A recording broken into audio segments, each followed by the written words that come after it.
Hey everyone, I want to apologize if it's harder to hear me. I'm sitting outside because it's such a nice day. Not going to be doing too much talking, so I wanted to quickly make this video to show how you can really just modify these base textures to make them look however you want to look. I've got this magic spell going on here that I need to just stop that. There we go. So this is our some of the clothing options for our base humans. A bunch, as you can see here, are actually turned off right now. So I'm going to change this look to make it just a completely different look. Maybe a little bit more bold and flashy. This is a very natural leather and cloth look.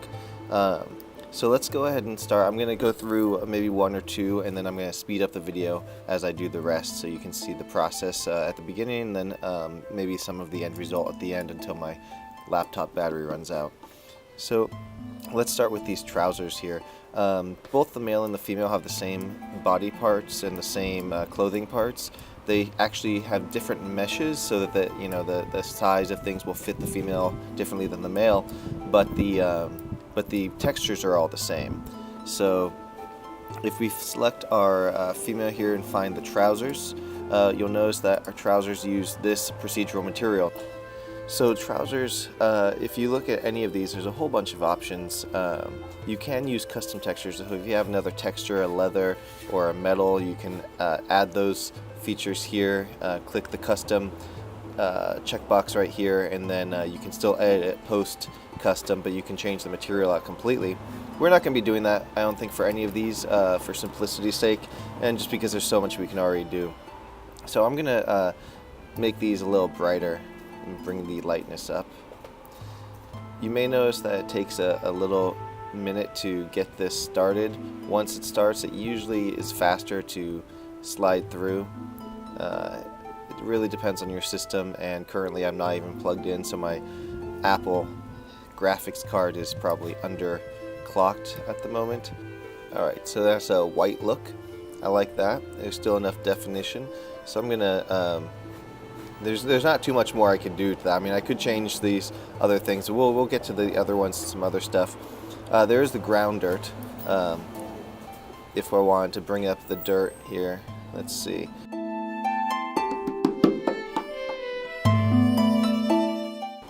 So ground dirt is pretty much what you'd expect. It's dirt from the ground up. So if I wanted to add some dirt, I could bring down the contrast to make it a little bit more dirt-like, smudged versus hard. My system is definitely being slow right now, so I apologize for that. I can change the color. I've got this dirt color that's a little darker that I like to use and saved in my presets. There we go.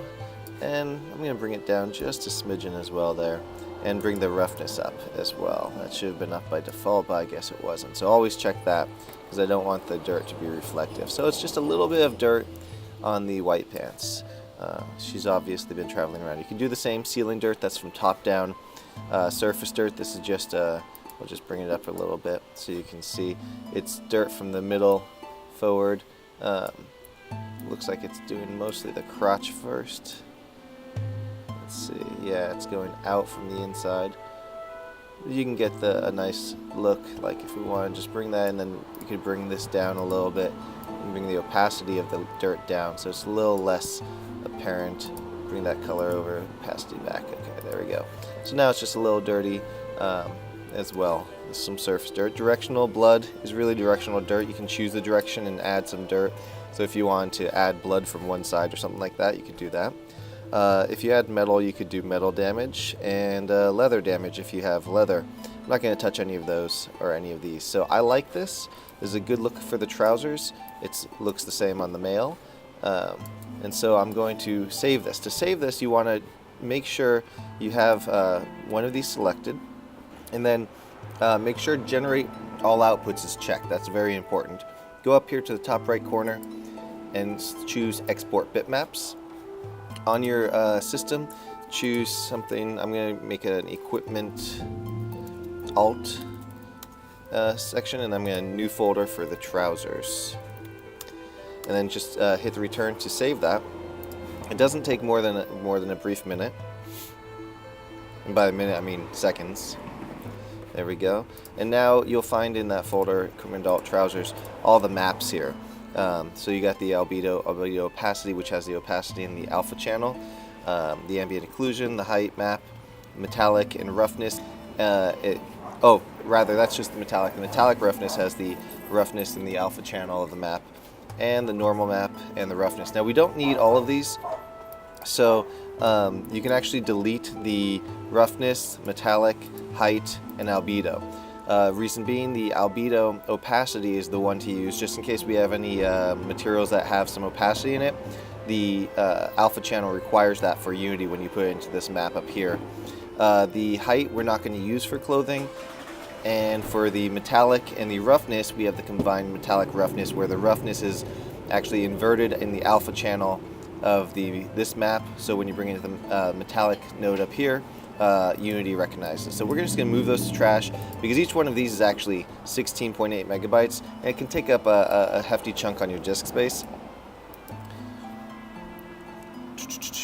One other thing you can do is change these to JPEG, or PNG rather. I'm going to do that because this is going to be included in the package for download, and instead of 16.8 megs, they're only 6 megs, so it saves 40 megabytes right there. Yeah, so that's another option you can do. PNG is lossless from what I understand. Don't do JPEG or anything like that.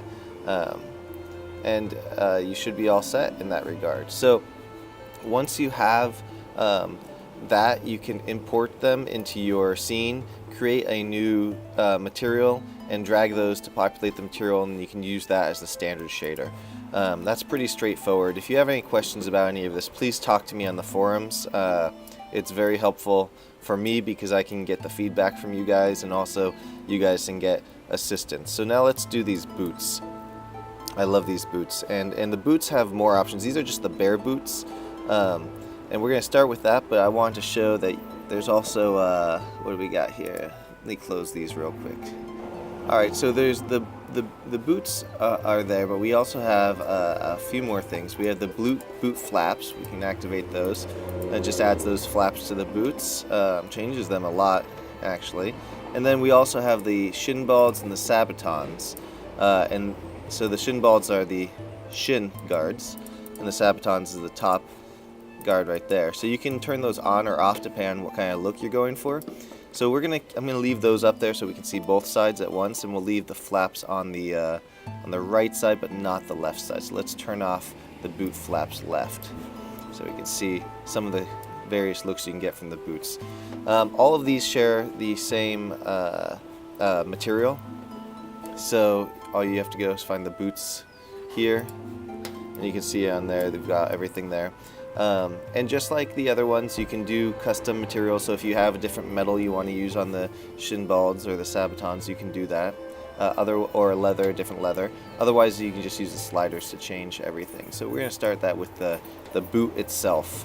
I'm going to go through, speed up the video so you can you can watch along. But it's all basically the same as the trousers it was before.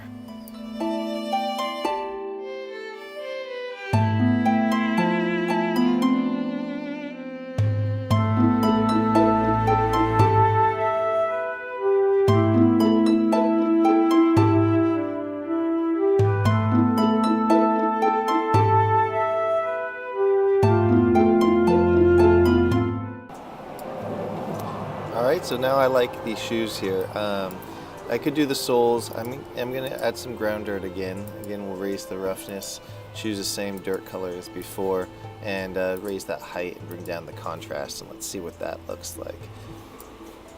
There is a little bug, I think, inside Unity 5.3.4 where sometimes things don't always catch, so I found that if I change things pretty fast, then I have to just change them back by clicking a number here. I usually just add 1 and delete it. That forces the system to rewrite things. So I'm going to bring down the level a little bit, make it a little less dirty. I do want to match, of course, the pants, because the pants are dirty. So there we go, that's a decent amount of dirt. You can definitely see it here on the metal. So there we go.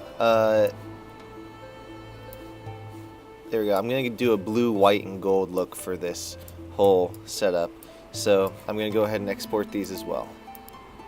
Alright, so now I'm going to do the rest of the body, or the clothing rather, and I'm going to speed up the video so you can see a lot of these. You can't use everything all at once, so you're going to see things turn on and off, and you'll see all the different outfits in this whole process, so there you go.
Alright, so that's all of them. I'm going to turn off the barbute, that's the helmet right here, and let's check it out in the game.